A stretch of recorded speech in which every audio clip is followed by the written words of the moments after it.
First thing on the agenda, I'd like to call on the Reverend Barbara Marks from St. John's Episcopal Church to lead us in prayer, followed by the Pledge of Allegiance. Barbara? And I apologize, I had to not be able to stay for the meeting, but I have an appointment at 7, so please forgive me for leaving. That is fine.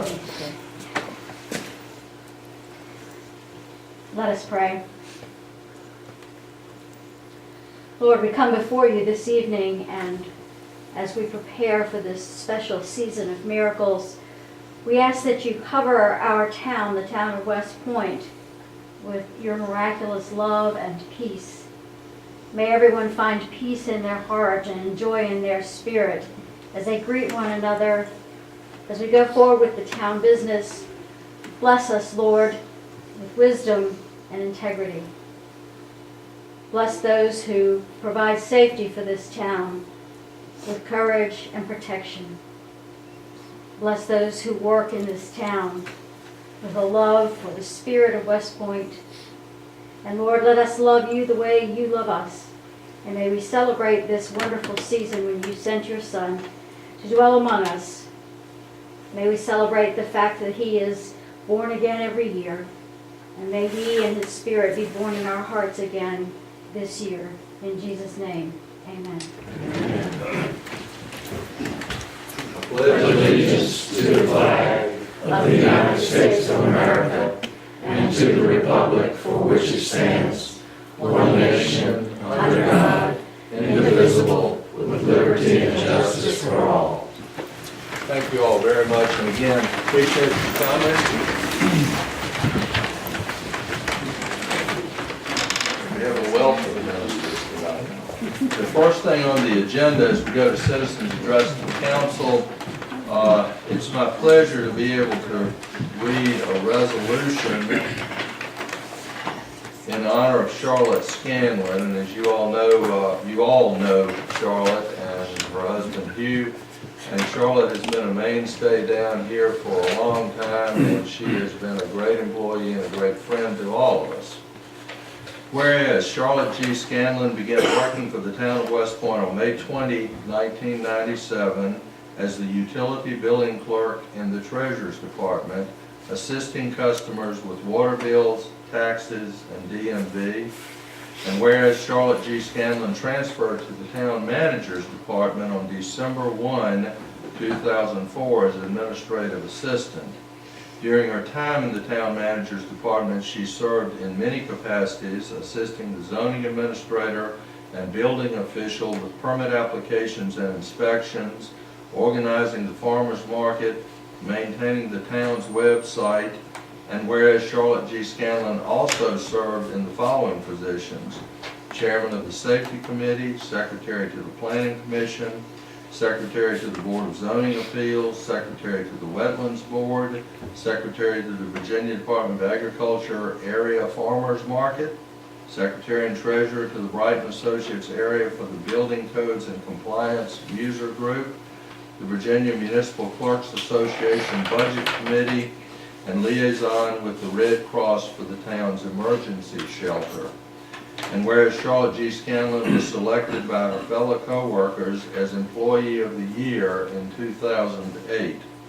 And whereas Charlotte G. Scanlon will be retiring effective January 1, 2017 from the town of West Point after nearly 20 years of diligent service to the town. Now therefore be it resolved that the Town Council of the Town of West Point, acting on behalf of the town's citizens, expresses sincere thanks and appreciation to Charlotte Scanlon for her extraordinary dedication and loyal service to the town of West Point. Can I get a motion to adopt this resolution? Second. I have a motion and a second. Karen? Mrs. Bull? Aye. Mrs. Dowling? Aye. Mr. Deary? Aye. Mr. Kelly? Aye. Mr. Lawson? Aye. Mr. Shreves? Aye. Mr. Vincent? Aye. The resolution is adopted, and Charlotte, if you and Hugh would come forward, please, and accept this. Hugh, come on with her.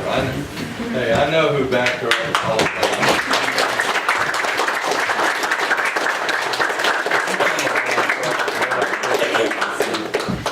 Thank you, ma'am. We do appreciate your service, and we mean it. Hugh, thank you so much. much. I'm gonna hand you the heavy thing. Oh, okay. It is that. It is heavy. Oh, we just want to bring it in.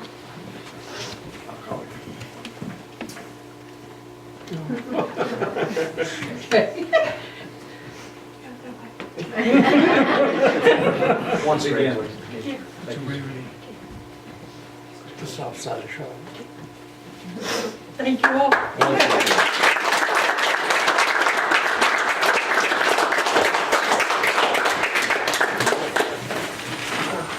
Charlotte, once again, thank you so much for your service. It has been a blessing to all of us. Have a pleasure coming as well. Thank you. Let's see, next on the agenda, we have Laura Abel, who the superintendent is going to do a presentation, Westport School Board presentation, and she has Dr. Daniel and she has Chairman Olson with her. Well, first of all, I want to thank the council, Mayor Hudson and Mr. Edwards for inviting us to come this evening and to talk about something that is very near and dear to our heart. And that is, where are the winds of change taking us? And how is West Point Public Schools adjusting our sails to meet that challenge? Oops. Which one do I press here, John? That one. Great, thank you. I think that you all probably know that West Point Public Schools is ranked #1 in the Commonwealth as the top school division. That's very good news. And we have figured out those standards of learning and how to take standardized tests to prepare our students for the SOLs. Here is, unfortunately, the bad news. And the bad news is that the winds of change are blowing in education right now. And they are blowing very strong across the Commonwealth, across the country, and really across the globe. And those winds are taking those standards and making them now only a very small part of how they're measuring success of students. So that game is changing. And I think Mia Hamm said it very well. It's more difficult to stay on top sometimes than it is to get there. I don't know if any of you know what that critter is. Dodo. That is a dodo bird. We in West Point Public Schools do not want to go the way of the dodo bird. And so it is our goal to maintain excellence and to embrace this change, to continue to move our school division forward. We want to talk about really 3 questions here tonight. The first question is, what has set the winds of change in motion in education today? What is changing? And then what will the changes need to look like in West Point to ensure that we continue to stay on top? But I think the most important question, and what I like to say is the million-dollar question, is really, why are these changes going to be better for students? That really is the essence of the question. For us in education right now, the realities, the winds of change are being pushed by several things. One is the realization that for the last 20 or so years, this world of standardized tests has not gotten us what we thought it was going to get us. In fact, a recent survey of college professors, only 29% of those college professors felt that the kids who were entering their schools were prepared for college level work. So were those standardized tests doing the things to get those kids college ready? I think we've all heard a lot about the changing economy and the changing workforce needs. Well, the survey data is not any better when you talk with employers. A recent survey came back and 27% of employers said that they felt that students graduating from college were really ready with the skills they needed to be successful in the workplace. Also, college is not a guaranteed ticket. It is not the golden ticket to high-paying and secure jobs. It's still true that if you have a bachelor's degree, you're more likely to earn higher salaries. In fact, for the average college grad, it's about $45,000 a year. But when you dig a little deeper in the data, you find out that only 40% of the college grads are getting those jobs. Digging even deeper, 30% of the recent graduating class of 2016, 30% have jobs where they are getting less than $25,000 a year. And finally, the crippling educational debt. The graduating class of 2016 from college, the average college debt that they left with was $37,000. That's for non-private schools. This is for public schools. And this little thing called a smartphone.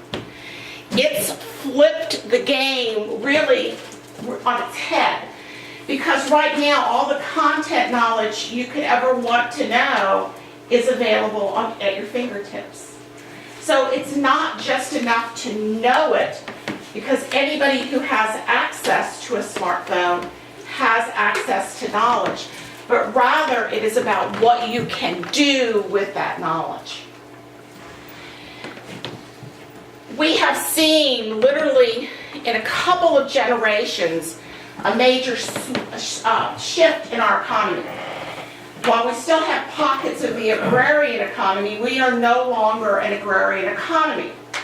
Believe it or not, we have relatively quickly gone through the industrial economy, and today we are living in the era of innovation. And that's what a modern factory looks like. It doesn't look like the factory of the industrial age. And this is probably the most startling statistic that I've heard. 65% of the jobs that our current kindergartners will have when they graduate have not even been created yet. It is a very different world. And Dr. Daniel and I were recently at a conference, and they were kind of laying out what these jobs of the future would look like. And it was really astonishing what they were talking about. So what you're going to hear in education, kind of the new buzzword, not standards or SOLs, the new buzzword is innovation. Innovation is really what is propelling the winds of change now in education. And I'm going to turn it over to Dr. Daniel. Thank you, Ms. Abel.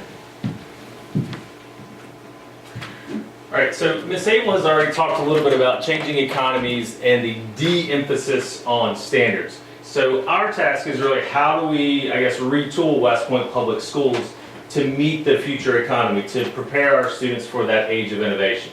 So what we're looking at doing is creating an equal emphasis on skill development to go along with that content acquisition, that content knowledge, because there are still pieces of content that our students have to have. There's just basic cultural fluency that our kids have to have. But our task now is to really layer that with skill development. We've talked a little bit about, or you hear a lot about workplace skills. Well, in the education realm, those workplace skills sort of get bundled into 5 C's, 5 categories of creative thinking, critical thinking, collaboration, communication, and just good citizenship. So our task is to blend that content acquisition with those skill development and have students perform, but not just on a multiple choice test, but perform in a variety of different ways to demonstrate their skills, their skill acquisition, and also their content acquisition. Really, as we're going through that, we also developed a focus that we want to build multiple pathways of success for our students. Success now is not just leaving West Point High School and getting into a 4-year college, but success is being a highly skilled, highly sought after employee when you walk across the stage, regardless of what that job is. But it's also if that student who walks across the stage and goes into a job, if they want to go back to college, they're equally prepared to go do that. So we want to provide opportunities, multiple pathways for our students to go to that 4-year college, to go to a job right afterwards, or maybe even to go to a 2-year technical college to get some more advanced skill development and then have a higher paying job afterwards. So we're really trying to prepare our kids for multiple opportunities, multiple pathways for their individual success, and for us not to determine success for them, or for us to kind of place upon them what your success is supposed to be. So how are we going about doing that? How are we going about building that skills, that skill development? Well, the first way is to build close connections with school learning in real world. So what we want to be able to do is build partnerships within our community, with our community leaders, but also with the businesses and industries. And that's to bring that expertise and that experience into our schools. Not just their money coming into our schools, but we really need to borrow their knowledge, that real world workplace knowledge, and bringing that into our schools. Most of our teachers have only ever been teachers. You start when you're 5 years old, you start in kindergarten, you go all the way through school, you go to college, and then you come back into the school. So you've only really worked or been in schools and school culture, so it's often difficult to recognize what's on the outside, what those real world tasks really are about. So it's not just for our students to see what's beyond those schoolhouse walls, but it's also for our teachers and our fellow educators to see what's beyond those schoolhouse walls and to bring that knowledge and that expertise into our building. The other piece that we have to do is provide much greater flexibility for our students to be able to see those multiple pathways. In order for us to do that, we have to be a lot smarter about how we're using technology to enhance and to expand our opportunities.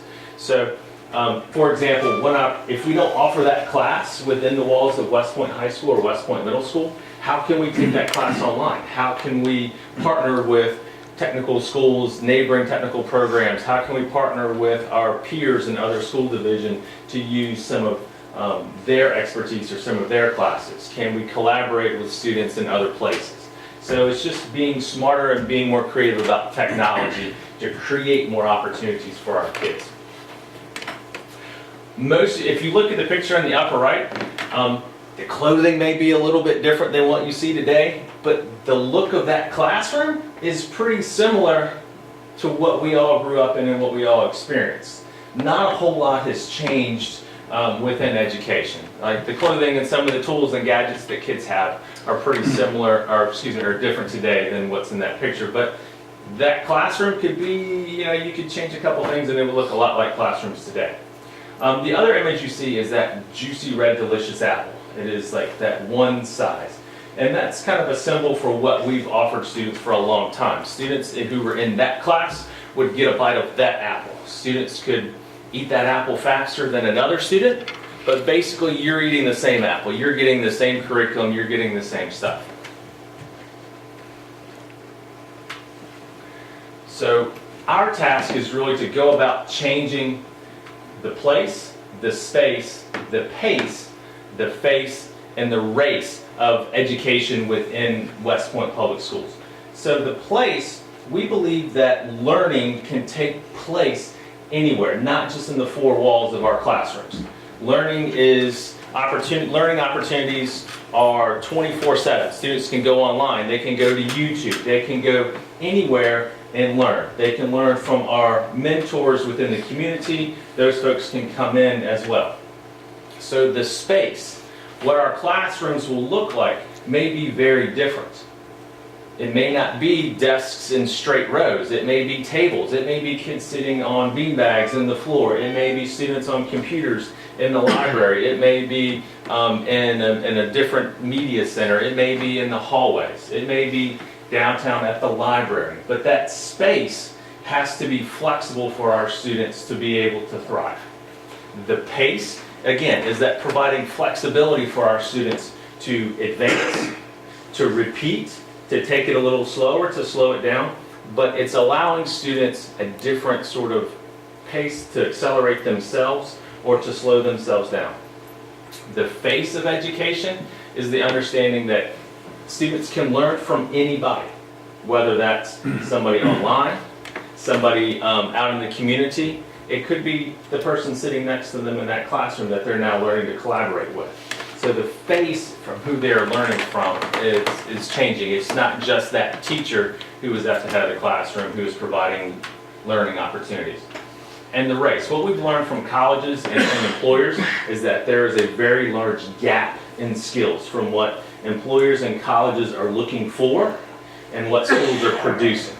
So we're in a time crunch to close that gap. We're racing to close that gap to build those skills in our graduates to meet the needs of colleges and employers. So what you'll see is classrooms that look like what you see in the bottom left. Students collaborating, working in different ways, in different spaces, in different places. And if you look in the middle, you'll kind of see a different sort of fruit. So that's a bit symbolic of what we're shooting for. Different places, different spaces, different opportunities for our students. So not everybody is eating that same apple. You're getting a little bit of a bite of different things at different opportunities based on your skills and your development. So our charge from the state is to make our schools and our students future ready. On the other hand, the state really isn't telling us what future ready is. But what they're telling us is to be bold, be big, kind of go big or go home. That we really need to redefine what education is about so that our students are better prepared for those 65% of jobs that have yet to be created. For example, drone pilots, wind tunnel technician, wind turbine technician, things you don't really think about. Data security associate. So there are multiple sort of nuanced jobs that are popping up. So while the state is telling us to make our schools future ready, again, they're not giving us that cookie cutter outline for what our schools are supposed to be. What they are supposed to be is local centric, based on the needs of your locality will then drive what your schools should look like. So here in West Point, we have specific strengths and specific needs. So our task is then to tailor what our innovation plan, what our students will need to be successful in this economy, in this region, which hopefully will then become an economic stimulus where businesses will want to come here for our students and our future employees. So our task is really finding that appropriate balance. If you're familiar with Jim Collins, who wrote Good to Great, the enemy of great is the satisfaction with just being good. We've been really good for a long time, so we have to be great. But in that process is making sure that we don't throw out the stuff that we're really, really good about or really good with in the attempt to become this great. So our task, where we're having meetings and evaluating our progress, is are we holding dear to those things that have made West Point truly good and truly strong, and making sure that what we're changing and what we're evolving is the right stuff? Finding that right balance between continuity and innovation. And then really making sure that we just don't blow the whole thing up. We're not trying to blow up the whole system. We're really trying to sharpen our focus and prepare our students for this future-ready economy. And then I'll turn it back over to And I'm going to Ms. bring it home. All right. I think that we all want the same thing, which is we want our schools to stay on top. And the way what we got there was we committed to excellence. We were committing to excellence in all things that we do. But for our future and for our future success, we're going to have a shared commitment with excellence as well as with innovation, because we can't continue to do the same things the same way that got us on top. We're going to have a new top that we're going to have to work very hard to get there. But we cannot forget the soul of West Point, and I think the thing that has really been at the core of our success, and that is the relationships that our teachers and our students build with each other. And always, and I think our teachers always put students first. So it is essential, as we're talking about innovation, that we stay committed to that core of West Point Public Schools. I love this image because this is West Point. We are a small fish, but we swim in a very big pond, and we swim with the big boys. Loudoun County, Virginia Beach, Newport News, Arlington. And you know what? Who's number one? We are. And so we are that goldfish. But to stay swimming with the sharks, we're going to have to dream big, and we're really going to have that commitment to want to stay there and to swim with them and know we can do those same things that they can. I've been in this field for 30-some years. I won't say exactly how much anymore. But I am probably more excited today than I was when I first got in it. Because what we do is we prepare students for their future. And I love this quote, and it really is kind of a guiding principle, and I think a guiding principle for all of you on town council. A society grows great when old men or women plant trees whose shade they know they will never sit in. And that really is about what education does. We plant those trees, and we probably will not enjoy the shade, but it is about planting the trees for the future. So we're excited. I hope that gives you a bit of an idea where we're going. I thank you for letting us come and talk with you about this, and we'll continue to keep the Education Committee updated on the specifics as this continues to unfold and grow. So we would love any questions that you may have, and Dr. Dino and I would be happy to take those. Questions from council, comments? Exciting times, thank you. It is, thank you very much.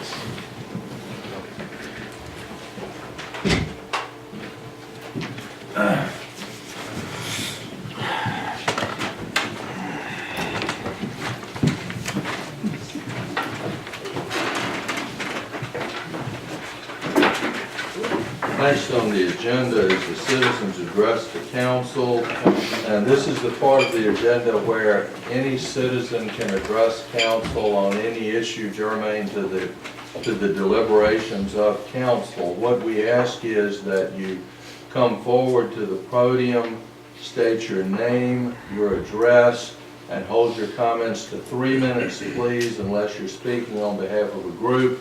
Identify the group and hold your comments to 5 minutes. Would anyone like to address council? Yes, sir. Come forward. Good evening, members of council, ladies and gentlemen. My name is Mike Dagg, 620 Main Street. My wife and I have spent the last year and a half working on a movie theater building. It's green in color now, and we would like to ask help, not just for us, but for every business in downtown. You've probably had conversations before about placements of off-premise signs for businesses to try to bring businesses to the downtown area on this side. I've been in contact with several businesses on 33 to try to do placements of off-premise signs for the buildings to drive traffic down the area for dining, for food.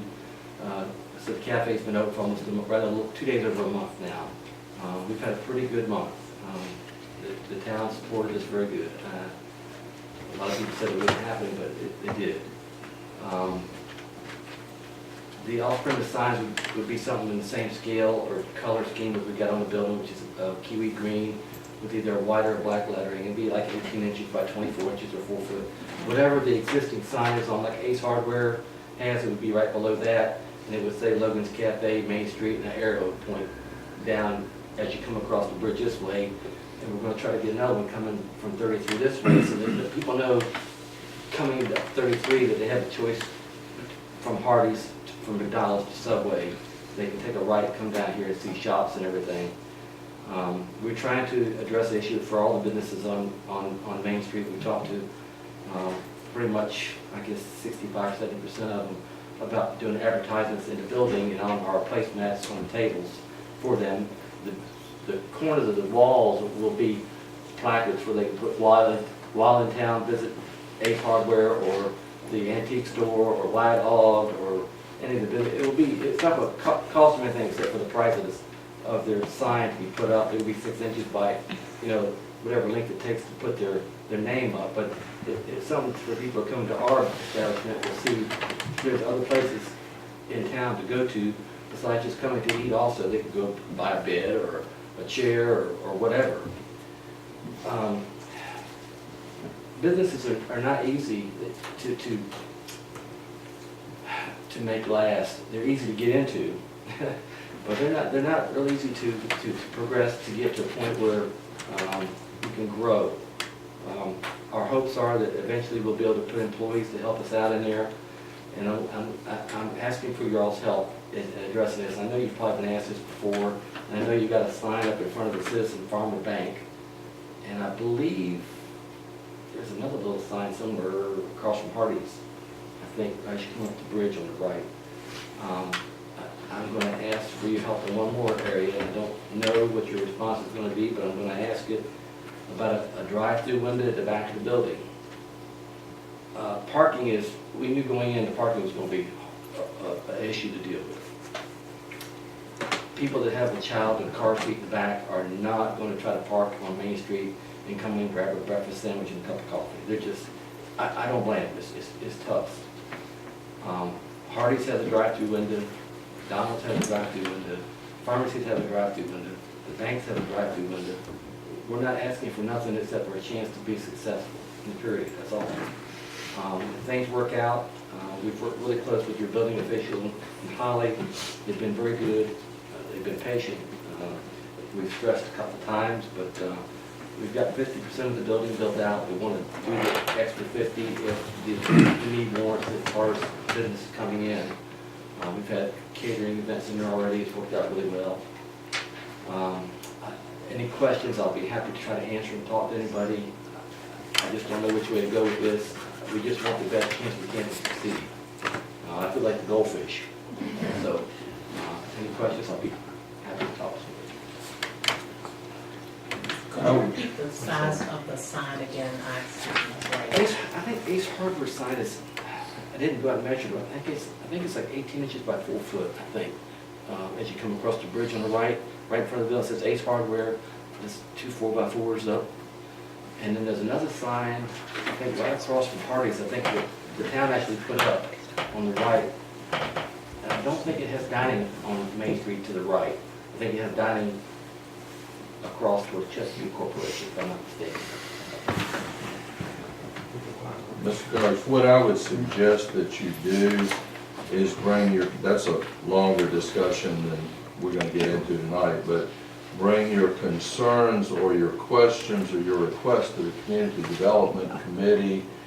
The next meeting is on January 9th in this room at 5 o'clock, and it's posted on the website, but that's the committee. Mr. Lawson is the chairman, and that's the committee that considers things like these and gets it started for council. So I really would suggest that your conversations be with Mr. Edwards and with Mr. Lawson's committee. Yes, sir, there have been lots of discussions about off-premises signs, so And we're not asking you to pay for any of the signage. it's not, it hadn't really been about paying for it, but I really would suggest that you come to that committee, talk to them, and there'll be a lot of back and forth. So you're welcome to do that, and we're glad you're in town. Thank you very much. Thank you, Y'all sir. have a good evening. Yes, sir, you too. Any other citizens like to address council on any issue germane to council's deliberations?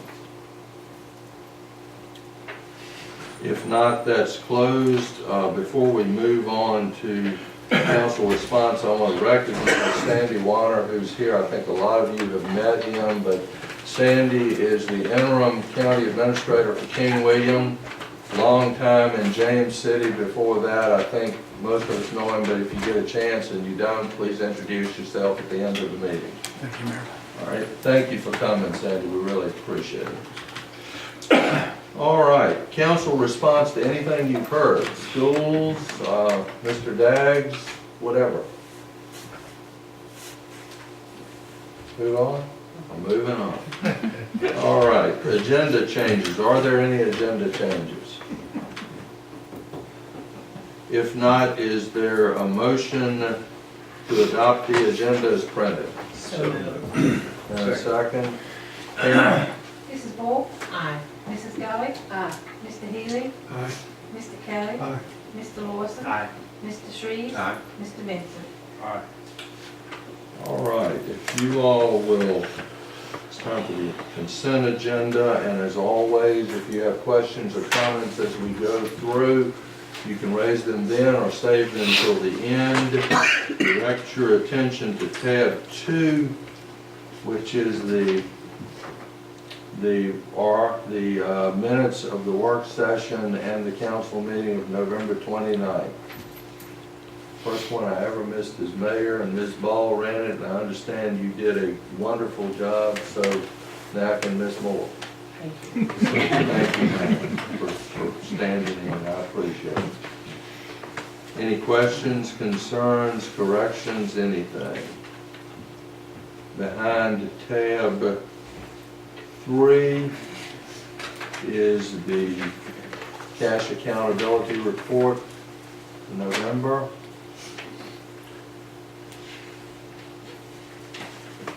Tab 4 is the monthly budget report ending November 2016.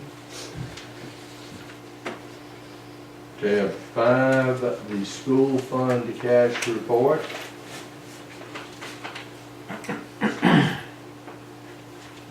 Tab 6, the monthly police activity report, and the chief is here if you have any questions of him.